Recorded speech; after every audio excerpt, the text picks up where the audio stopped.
잃어버릴 수 없는 사랑. 에너지는 소멸되는 것이 아니라 변화되는 것이라지요.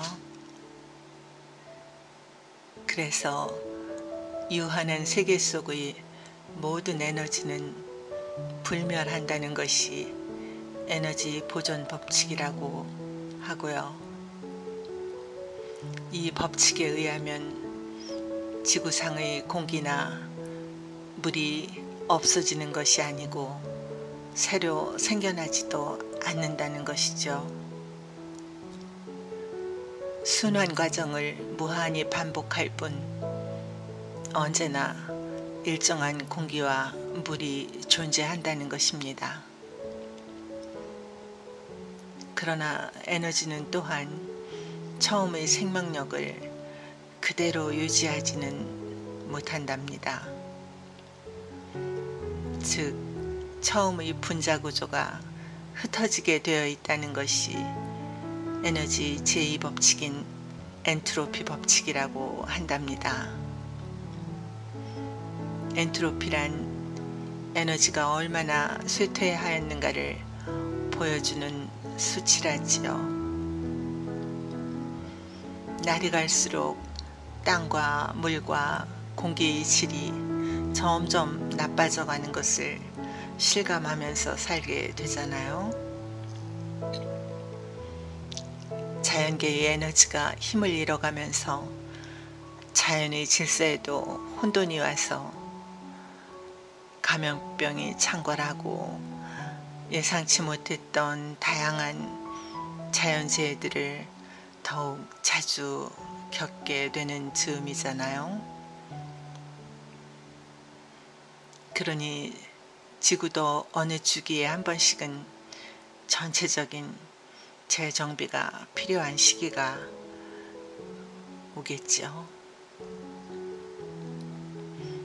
성경의 베드로후서 3장 10절에는 주의 날이 도둑같이 오리니 그날에는 하늘이 큰 소리로 떠나가고 물질이 뜨거운 불에 풀어지고 땅과 그 중에 있는 모든 일이 드러나리로다 라는 말씀이 있지요.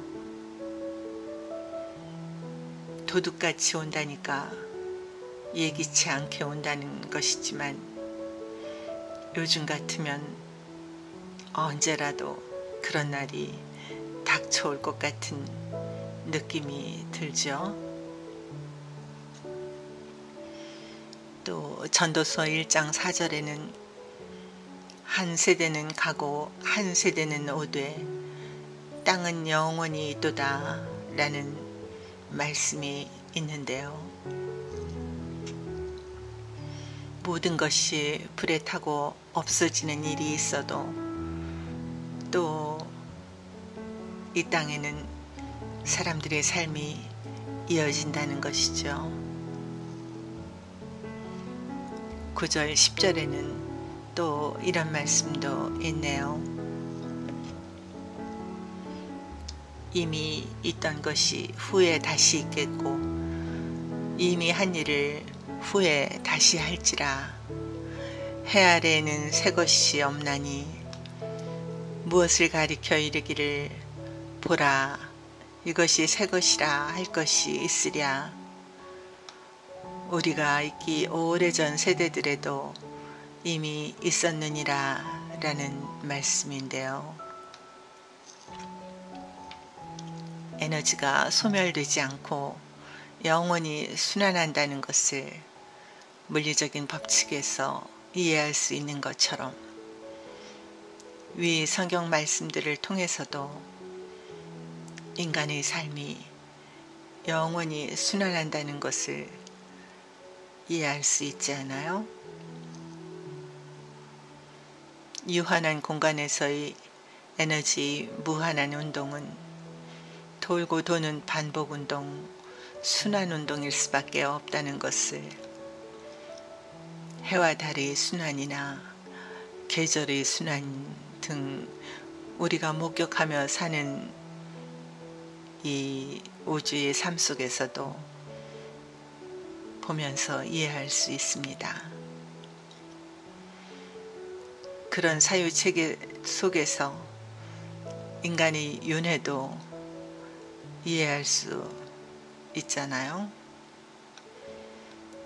물리적 세계의 자연 원소들이 본래의 힘을 잃어가면서 인간의 삶에 심각한 장애를 가져다 주듯이 요즘은 사람들이 극단적인 분노와 행동들을 보면서 무관한 사람들의 마음까지 피폐하게 되는 것 같아요. 인간의 의식도 한 에너지의 형태인데 의식 존재인 영혼도 엔트로피 과정을 거친다고 볼 수 있겠죠. 육체는 일회적인 삶을 마치고 흙으로 돌아가지만 영혼은 멸해지는 것이 아니랍니다. 그런데 영혼도 여러 차례 육체의 옷을 벗고 입고 하는 윤회의 과정을 거치면서 본래의 에너지가 쇠퇴한다는 것을 생각해 볼 수 있습니다. 본래의 순수성에 때가 많이 입혀지는 것이라고 표현할 수도 있겠죠. 예전 우리 어린 시절의 세상보다 지금의 세상이 훨씬 험악해지고 사람들이 더욱 악해져 가는 것을 느낄 수 있지 않아요? 그런데 우리 본래 영혼은 순수한 사랑이고 기쁨이고 평화랍니다.